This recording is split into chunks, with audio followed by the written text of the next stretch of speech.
Welcome and thank you for joining us today. We will go ahead and begin, and Anna Thomas, Director of Events and Communications at the Graduate School, will begin the event. Hello, thank you for joining us for the Fall Semester Town Hall for Graduate and Professional Students. My name is Anna Thomas, and I'm the Director of Events and Communications at the Graduate School. Today, I will be moderating this town hall, and I'm excited to be here with you. I'd like to start by introducing our panelists for today's town hall. We have Provost Raver, Provost Vice Chancellor for Academic Affairs, Pam Jones, Associate Vice Chancellor for Health and Wellness and co-leader of Vanderbilt University's Public Health Central Command Center. We have Andre Christie Mizell, Vice Provost for Graduate Education and Dean of the Graduate School, G.L. Black, Vice Provost for Student Affairs and the Dean of Students, and Lisa Clapper, a Student Care Manager and Director of the Office of Student Care Coordination. We'll be taking questions that were submitted in advance of the town hall toward the end of the webinar. So I'd like to now welcome Provost Raver to say a few words. Thanks, Anna. Good afternoon, everyone. It's really a pleasure as Vanderbilt's Provost to welcome you to today's online town hall. Thanks to all who've put together this important forum for discussion with our graduate and professional students, you all. And I'm particularly grateful to our deans who've shown a tremendous commitment regarding the topics that we're going to be discussing today. Thanks also to our panelists for taking the time to speak with us today. And a big thanks to you, Anna, our moderator. It's just great. And to you, our students, thank you so much for joining us and for sharing your questions and your perspectives. We have over 100 students registered for this town hall. I think about 50 of you have joined so far. And I'm really pleased for the opportunity to come together with all of you to share the latest updates and to answer questions.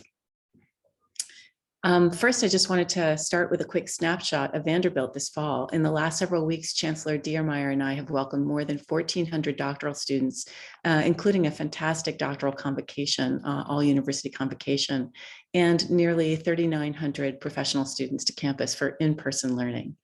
True to our mission, our priority is really to provide you with a transformative educational experience to each of you. Whether that's really conducting groundbreaking research in a lab or archive, working through your dissertation with your faculty mentor or on a capstone project, providing mentorship to other students, or practicing your paper or your presentation before you go off to a national conference or to a job talk. Or maybe you're leading a professional organization, a student event, or a community event here with your peers. Across all of those different kinds of experiences, it's really those experiences that drew many of you and many of us to this university, and it represents the type of experience for which Vanderbilt is known. The community that we share and build here is really key to your growth and your success in your chosen careers. And it's for that reason that Vanderbilt decided to return to campus in person this fall to really be able to make that possible. Remember that last year we were able to offer in-person learning and research in the absence of a vaccine. And we were able to maintain our community's health and safety by adhering to a number of rigorous and important safety and health protocols. And I really thank every one of you who was here at that time for being able to follow those protocols and to be able to ensure each other's and your own safety and health. This year, with an effective and safe vaccine, we're in a much better place. This is partially because you, our graduate and professional students, along with so many others, are stepping up and taking responsibility for our collective health. In a few minutes, I'll report some really good news about our community's near universal vaccination rate. At the graduate school convocation, at that one that I just mentioned a few minutes ago, many of you heard me talk about our why, the university's mission, and the reason that we're all here, particularly through my lens of my leadership as your provost. I think first, we really want to meet the bottom line of advancing highest caliber scholarship through research. And then the second goal is really to train you, our next generation of leaders, in your respective fields and disciplines. And finally, it's to solve some of society's most pressing challenges. At the same time, I recognize that we do our best work, whether it's research or teaching, when we feel not only a sense of shared mission, but also a sense of belonging and trust. And this meeting is an example of the kind of forum that we'd like to make sure that we host regularly, where we can help to build that relationship, where we're able to address questions and discuss pressing concerns. We'll have other opportunities to meet and build community together. For example, I'll be participating in several gatherings planned for graduate students with the leadership of Dean Christine Mizell. I eat lunch outside of Kirkland. Feel free on a bench many days of the week. Feel free to just stop by and introduce yourselves. But most seriously, how do we make those best decisions for this university regarding our health concerns that are aligned with that mission? I can assure you that Chancellor Diermeyer and I meet daily, along with other leaders throughout the university, to determine the best path forward to address emerging challenges. Just as we did last year, we look to our mission to guide our decisions and our priorities. And as one Vanderbilt, we work for a common purpose to achieve those best possible outcomes. So, it goes without saying, I think, that this is a super challenging time for each of us. Many of us are experiencing a great deal of stress in this period of uncertainty. And it's really imperative that we support one another in our academic work and in our health and well-being. So as you probably already know, but I just want to make sure you're aware, I really encourage you to draw on the university's numerous resources, including increased additional support and programming through the Student Care Network and various offices throughout campus. And Vice Provost Black will be mentioning those, as will other panelists. On the news of good, on the front of good news, I wanted to take a minute just to go over the status of vaccination in our community to try to address some of those concerns and some of that stress. Just over 96% of the university community is fully vaccinated, an incredibly high number that makes our campus actually one of the safest places in Middle Tennessee. And the remaining 4% have received an approved accommodation, or those members of our community are either receiving a vaccination or pursuing accommodation.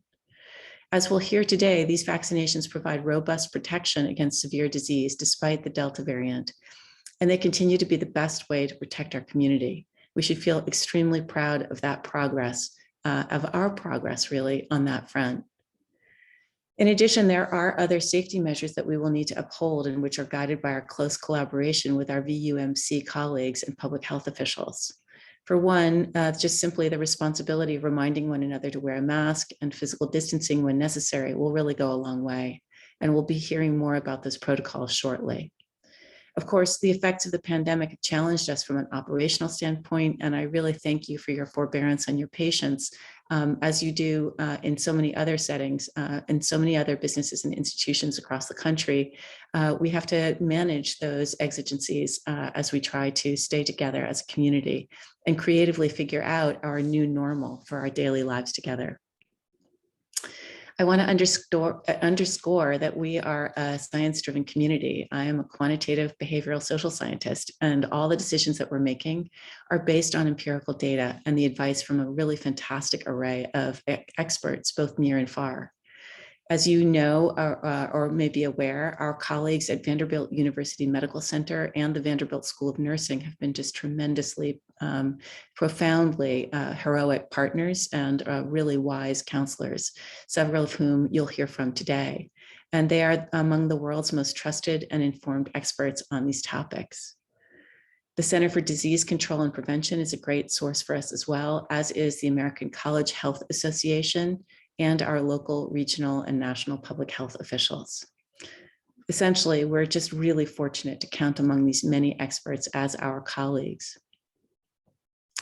Before we hear from them, I just want to thank you for your fortitude and your adaptability, for your engagement and your commitment, and for your continued courage to really aim high as we take Vanderbilt forward to the next level, even in the face of the uncertainty and hardship that I just mentioned. Our graduate school community embodies our mission to apply new knowledge to solving real-world problems, and this mission is particularly crucial and so beautifully illustrated in these times. I'm so proud to lead with you all and to support you in every aspect of your ongoing academic work and in your trajectories. Thank you so much for joining us again, and now we'll hear from our panelists. Or I think you may actually have a question for me. I can't remember, Anna. Thank you, Provost Raver.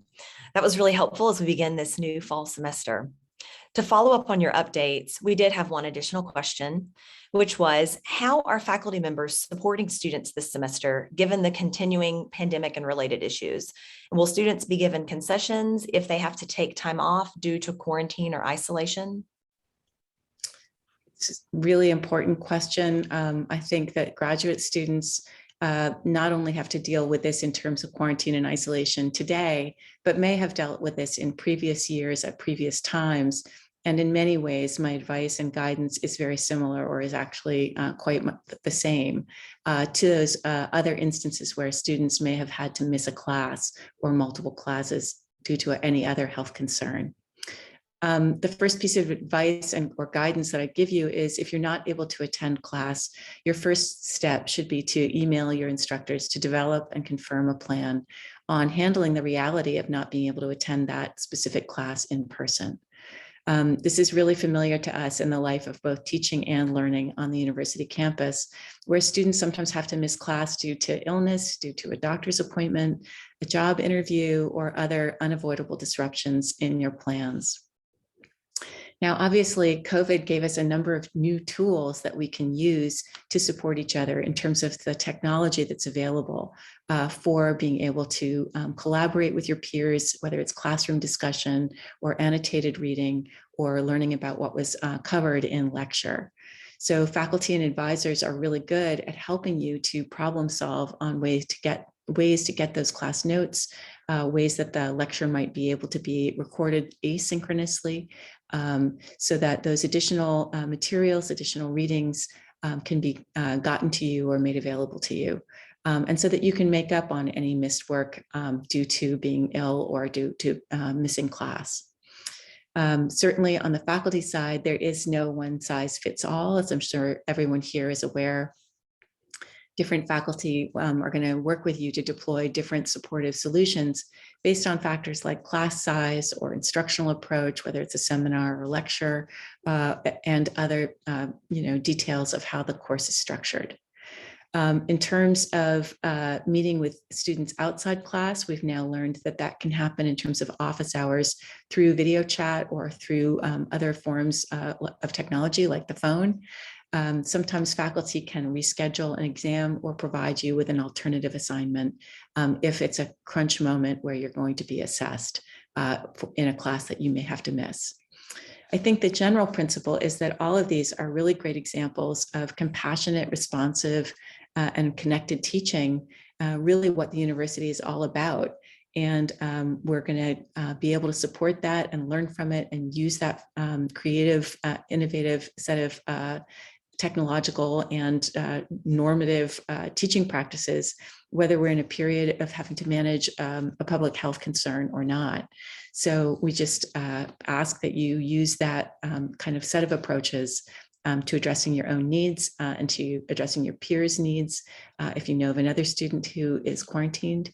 And we thank you for working creatively to support one another's learning and thriving here at Vanderbilt. Thank you, Provost Raver. I'd now like to turn it over to our next panelist for today. Pam Jones is Associate Vice Chancellor for Health and Wellness and co-leader of Vanderbilt University's Public Health Central Command Center. Thank you so much, and it's a privilege to be here today with our audience of graduate and professional students, and we really appreciate you tuning in to get some updated information. Let me start by saying that this is, as the provost said, this has really been hard on everybody. We were all expecting to have moved on by now and not have to rethink our strategies and our campus safety and all of those things related to COVID. But as I tell people, we didn't change, the virus did. The virus took a change on us and we had to step back and respond. So I want to just hit the high points of some of the guiding principles that we've used throughout the response to COVID. And as a provost said, we have followed the best available medical guidance. And part of what's been hard about COVID for everybody is the lack of evidence. Because it happens so quickly and it's evolving and it continues to evolve. But we stay well informed on the science and put the practical solutions in place based on that science. Our goal has been to make the Vanderbilt campus as safe as possible while enabling the mission to continue as normally as possible. And we know that, it's not 100% risk-free. There's no way to make it that way. Yeah, it certainly is not that way in the community. But as the provost said, we are the most highly vaccinated population anywhere I know of, actually, in the country. And so we're as safe as you can be, given that vaccination layer. We didn't have that last year. We have it this year. It gives us an additional layer of support.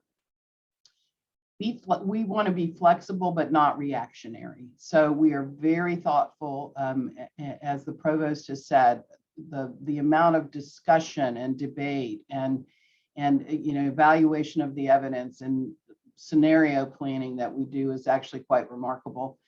So be assured that the leadership of the organization is taking this very seriously. And again, I know this audience really appreciates the use of data to inform our decisions. We absolutely do that. Next slide, please.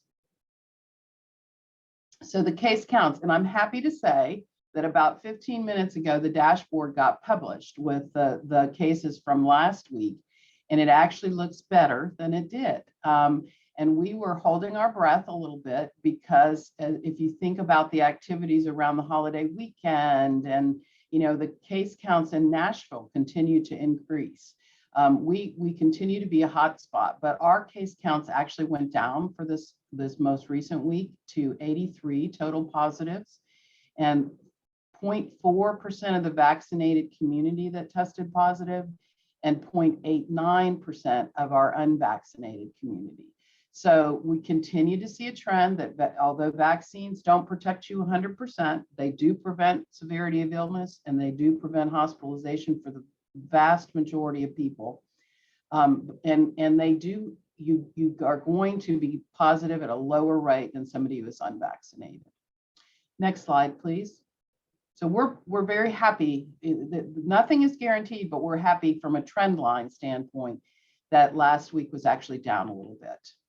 So I want to talk a little bit about our testing program, because you're going to hear news, if you haven't already, about a new program that we've rolled out called Sentinel testing. And what that is a random testing program for our fully vaccinated individuals and on our campus.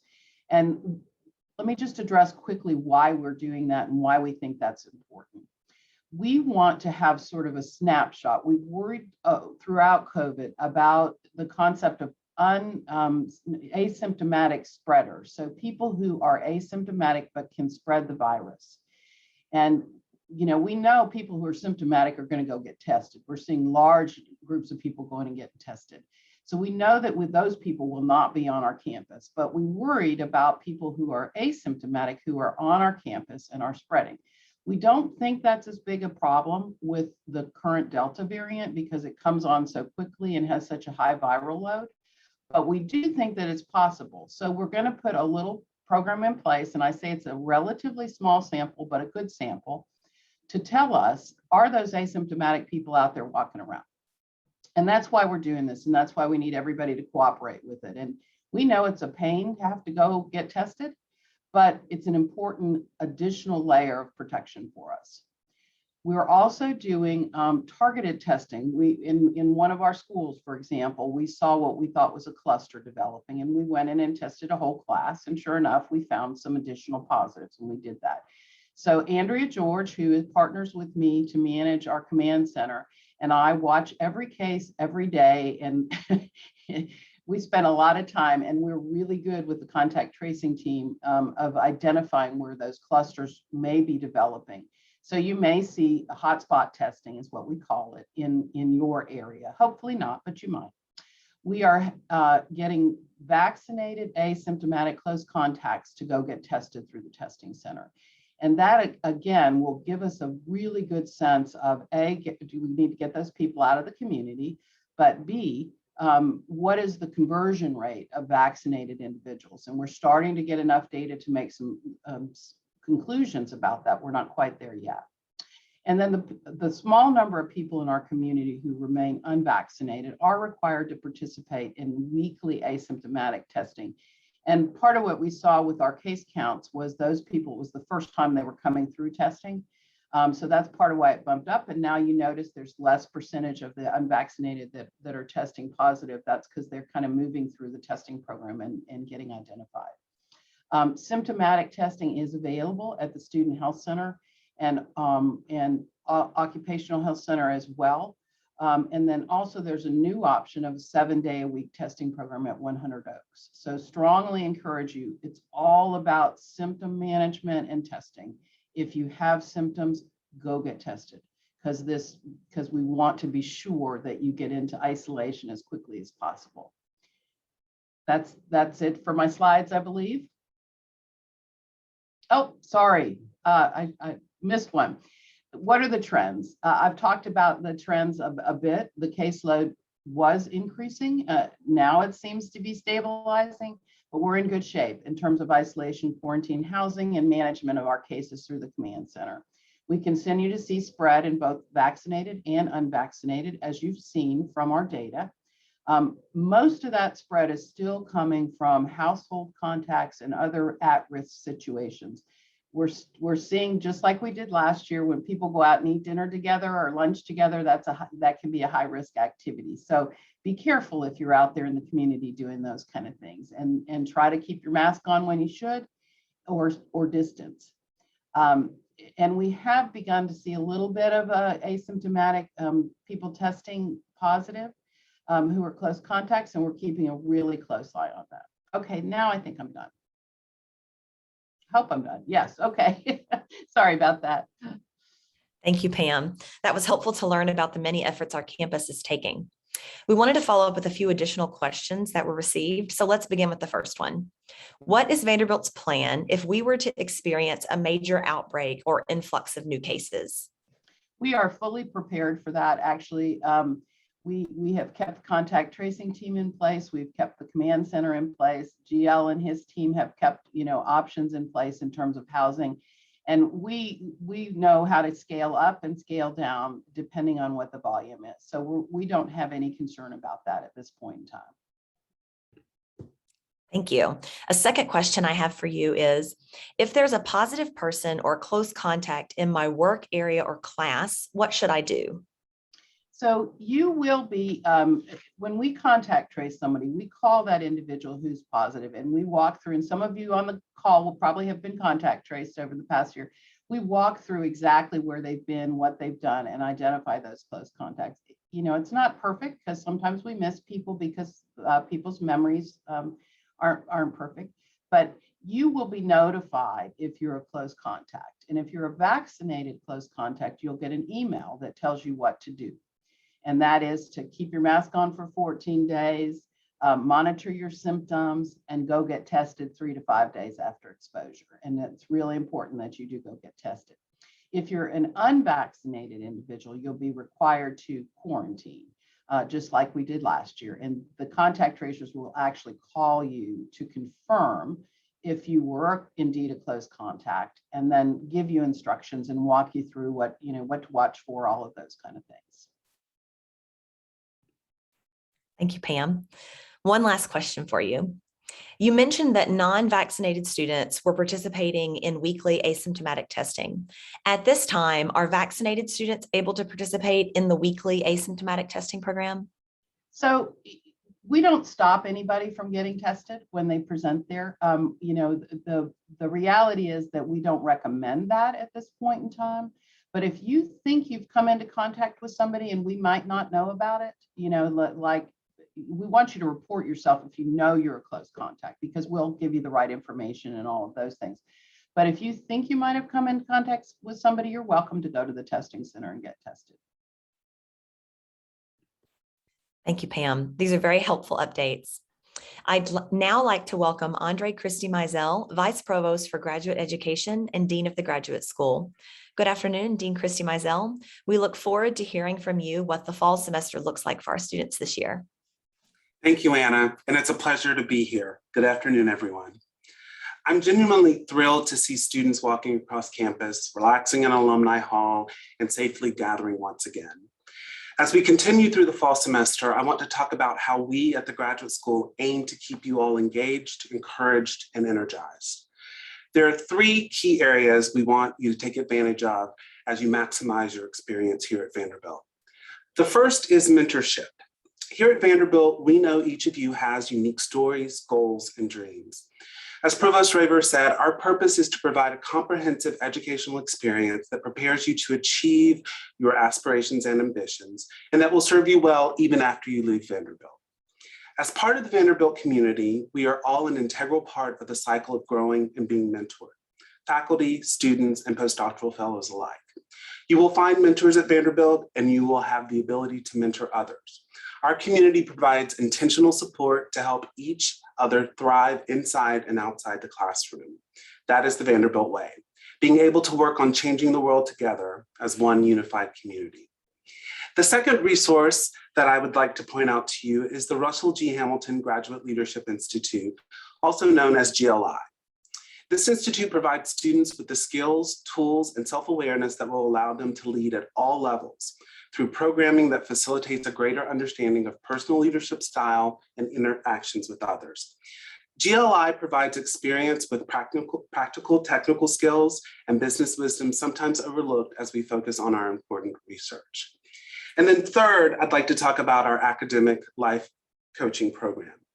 The graduate school provides this program that is specifically designed to support students and postdocs through individual coaching and group programming around topics such as adequate time and stress management, resilience, conflict resolution, navigating academic relationships, and juggling work-life responsibilities. We have three exceptional coaches, Stacy Satchel, Nadine De La Rosa, and R.C. Stabile. They are here to support students and provide them with the tools to navigate graduate school. Coaches can meet in person or via Zoom. However, you should note that due to the size of their offices, face coverings will need to be worn during in-person sessions. To schedule time with either of our coaches, please use the Calendly link on the graduate school's webpage. Before I pass this off to our next presenter, I want to encourage students to safely attend events hosted by the graduate school and others. Some events that we have coming up soon are the second year reorientation for second year graduate students. That's on Monday, September 27th. We're also having a Topping Up Award reception on Monday, October 4th, and then a career colloquium for all graduate students, October 25th. This event will be an afternoon of sessions that include topics such as overcoming imposter syndrome, setting up your LinkedIn profile, what to expect when applying for non-academic jobs, how to search for academic jobs, and professional headshot opportunities. We're also hosting with Provost Raver a couple of fireside chat with student organization leaders, including the GSC, OB-GAPS, and other leaders in Alumni Hall. So please check our website and your email for announcements and invitations to these events. Finally, as you organize and participate in activities outside of the graduate school, we encourage you to make these environments as safe as possible, including moving events to an outdoor setting, maintaining physical distance, and wearing and providing face coverings. Throughout your time at Vanderbilt, I hope you will stay engaged with me and other leaders across the university, either online, in person, or through social media. We look forward to hearing your thoughts, getting to know you, and celebrating the immeasurable contributions to research and discovery that you will make. Thank you, Dean Christy Mizell. Our next panelist, GL Black, Vice Provost for Student Affairs and the Dean of Students, will talk to us about campus protocols for the fall semester. Good afternoon, Dean Black. My first question for you is, can you talk about the specifics of campus health, safety protocols, and compliance policies for students for the fall semester? And thank you, Anna. Good afternoon, everyone. It's good to be with you today. As Provost Raver and Pam have shared, we are implementing and maintaining our health and safety protocols in a measured way based on advice from our colleagues at VUMC, our public health experts, and the CDC, with an understanding that we as a campus community are a highly vaccinated population. So we are really working to provide as comprehensive and meaningful a student experience as possible while prioritizing the health and safety of all of our community members. So again, our focus here is on the layers of protection, and the vaccination requirement provides that great base level of protection for our campus community. And then you layer on masking, distancing, and testing protocols as key cornerstones for our response to COVID-19. So as I'm sure you all know, at this point in time, we are currently masking indoors in almost all instances, with a few exceptions for classrooms and private offices and the like. And this includes for vaccinated individuals. We're also selectively masking in outdoor settings for particular events based on the size, scale, and scope of the event. We are encouraging and facilitating physical distancing in indoor and outdoor settings, and this includes by de-densifying certain indoor spaces and providing additional outdoor options, which can include additional outdoor seating and furniture, as well as tents that students, faculty, and staff can use to eat or engage with one another outdoors. As Pam shared, we are conducting weekly asymptomatic testing for accommodated unvaccinated students, as well as the new sentinel or random sample testing of all populations that Pam discussed. So you may receive a communication indicating that you've been selected in a particular week to participate in that program. And we continue to have our quarantine and isolation procedures that the command center provides instruction to students who test positive or who are identified as a close contact. We really expect everyone to follow all of these protocols, both on our campus and off campus at BU-sponsored activities. We're also asking all community members to be mindful regarding close interaction with Nashville community members without employing health and safety protocols, because we know that the vaccination rate in Nashville is not as high, certainly as we have here on campus. So speaking of community members, another big focus for our protocols is on visitors. And we have more stringent protocols for masking, and we're also scaling back or limiting large indoor events with lots of visitors from the community and restricting building access on campus as well. So as always, we are continuing to monitor our campus data, local and national data, as well as any guidance, relevant guidance that comes out to make informed decisions about any changes to our protocols. And that may include implementing a new protocol or scaling a protocol back. We want students and really everyone in our community to understand the important role that we all play in the health and safety of our community, and to really take responsibility and act in accordance with the health and safety protocols. Certainly, we do have escalation procedures for students who are repeatedly not complying with our health and safety protocols, or who might be engaging in uncooperative behaviors around the protocols. And those escalation procedures go through our Office of Student Accountability, Community Standards, and Academic Integrity.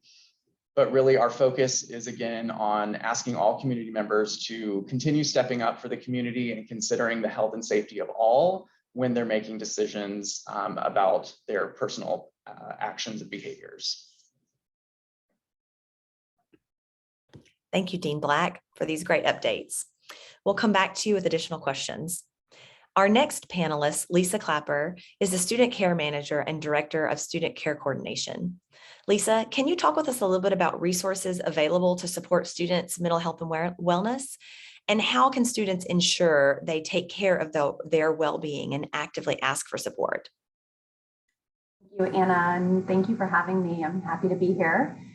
We are really lucky to have the number of resources on campus that we do that are dedicated to support students' mental health and well-being. One of the primary resources for mental health is our University Counseling Center, or UCC. And the UCC supports students by offering traditional one-on-one talk therapy, medication management, group therapy, and other workshops. Those are all scheduled appointments, but students do have the opportunity to connect informally with counselors through drop-in consultations that are virtual, and through urgent care by calling or visiting the University Counseling Center. We also have the Center for Student Wellbeing, whose main mission is to support the holistic well-being of students. And they do this through yoga, meditation, different workshops and support groups that are focused on well-being activities like mindfulness, stress management, time management. And they also offer one-on-one coaching that students can participate in to help identify and work towards wellness goals that they may have. These goals may pertain to stress management, to time management, financial well-being, or really just finding community here at Vanderbilt. And since we have so many resources, it can be overwhelming to know where to go for what. So that's really where the Office of Student Care Coordination comes in. Our team is here to help guide students in navigating what's available and how best to connect with these support options that are available. And finally, we know that people are busy. We also offer a lot of self-directed opportunities for students to focus on their health and well-being. And that includes free Headspace accounts that are available so that students can increase mindfulness, help with stress. The sleep modules are especially popular. And we also offer academic life care, which is a free form that offers telehealth to include medical, therapy, psychiatry, nutrition, and lactation consultation. And they often have appointments in the evenings and on weekends, which really can align with students in the graduate school and professional schools. And Anna, you asked how students can ensure that they're taking care of their well-being and actively asking for support.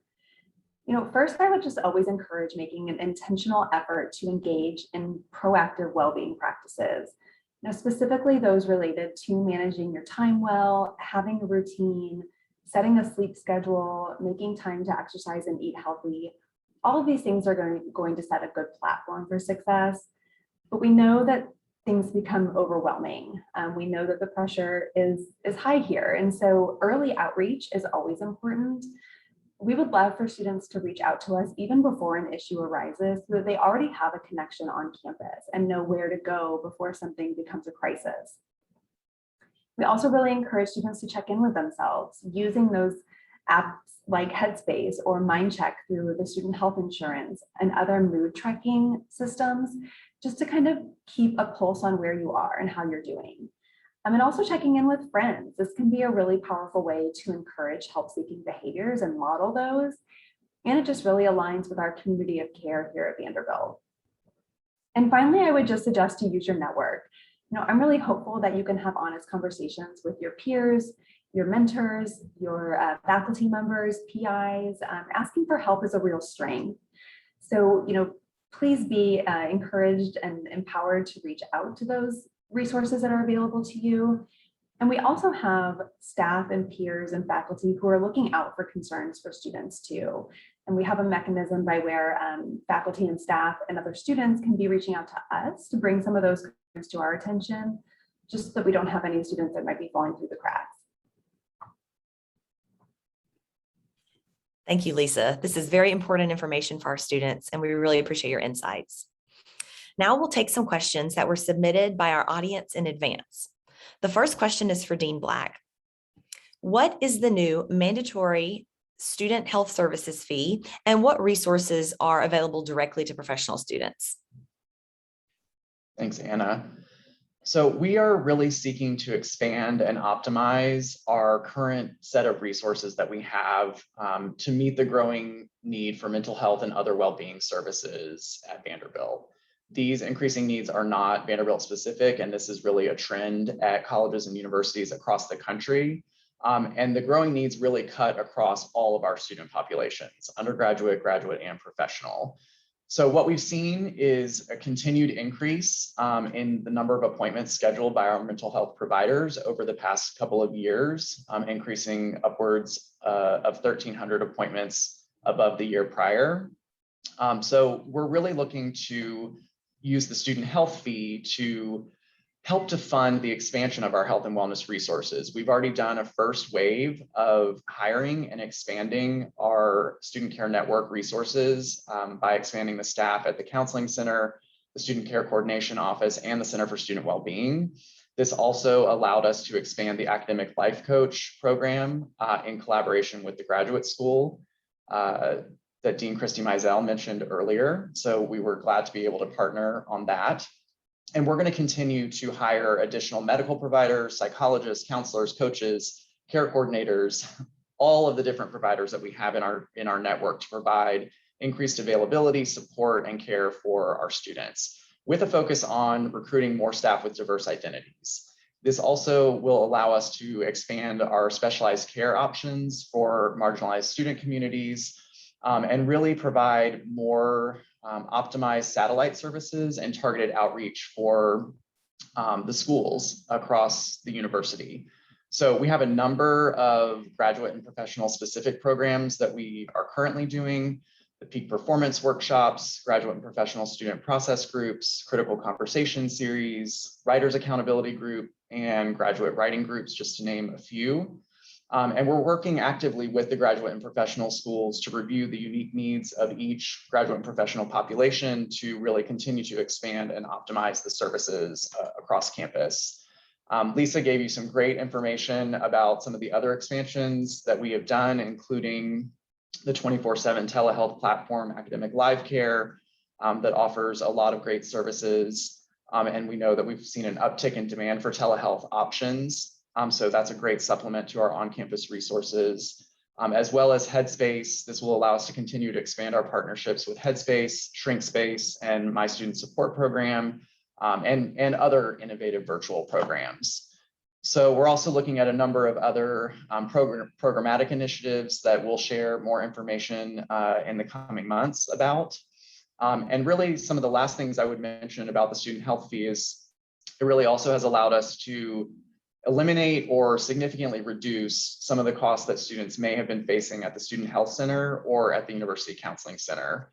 And also to really help us expand our Student Care Assistance Program, which is the program through which we provide financial assistance and transportation assistance for students who may need to go off campus for providers or specialist resources. So a lot of great expansion and great opportunities that we have to continue to innovate in the student care network and make sure we're able to meet those growing needs in the health and wellness arena. Thank you, Dean Black. The next question we received is for Provost Raver. Provost Raver, do you anticipate moving to online learning or online classes? Thanks, Anna. You know, I think a lot about what our colleague Pam Jones outlined in terms of the really good news of our case counts, as well as our almost universal vaccination rates. And I think that the combination of those high vaccination rates that Vanderbilt communities have been able to establish and these effective layers of protection against COVID-19 that we've discussed, that Vice Provost Black has just outlined, really give us a great deal of assurance that we're going to be able to provide in-person educational experience as much and as long as we possibly can. In my view, and I think in the view of other university leaders, it's absolutely integral to student life and to our educational mission for this academic year from 2021 to 2022. Of course, we'll continue to monitor developments and collaborate with the medical leaders at Vanderbilt University Medical Center to understand emerging data and to adapt our health and safety protocols to keep our community as safe as possible. But essentially, we are going to try really hard to do everything we can to maintain as much in person as possible, even in the face of the possibility of rising case rates until and unless that is no longer possible. And then we will get back to everyone with our proactive next steps. Thank you. We have time for just one last question, and I'll direct this one to you as well, Provost Raver. The question is, can you tell us how COVID-19 will affect international residencies and global immersion programs for 2022? Sure. As everyone can guess, as with everything related to COVID-19, the landscape is changing very quickly. I just checked on a website for travel, and I noticed that there are travel restrictions for 155 countries approximately. So that, the extent to which people's travel plans and international educational plans may change is still very much in flux. I really appreciate everyone's patience as we're working through exactly those details, given how quickly changing that landscape is. But we recognize that we want students to be able to take advantage of those kinds of international learning opportunities. The Office of Global Safety is prepared to receive travel requests from graduate and professional students. And you can submit those travel requests through the Vanderbilt Travel Risk Assessment Committee, one long acronym, VTRAC, VTRAC. And that group will review each proposal and assist the student traveler in identifying resources and support systems when and if that travel to that country can become possible. The Office of Global Safety provides individual consultation for all travelers and maintains partnerships around the world to enhance our network of support. And, I know that deans are deeply committed to supporting those kinds of opportunities, as we are here in the Office of the Provost. Lastly, I'll just mention, I believe that Pam mentioned that students who are traveling can also go get tested if they need to, and that testing opportunity is not just for maintaining the health and safety of students when they're here on campus, but also assuring the flexibility of their travel plans and supporting their travel plans when they leave campus. So I think I'll leave it there. Anna, can I tag on one little thing? Because I know that boosters are very much on people's minds. So I thought I might just tell you where we are with it. First of all, where we are is we don't know what the approved plan is going to be from the FDA and the CDC. The president has made some revisions with the presidential recommendations, but they have not been approved yet by the FDA and the CDC. As soon as we really have a plan, and it's looking more like they're going to do a phased booster approach based on risk categories, like we pushed out vaccination initially with those who are elderly and at most at risk. It's very possible that a booster plan will roll out in the same way.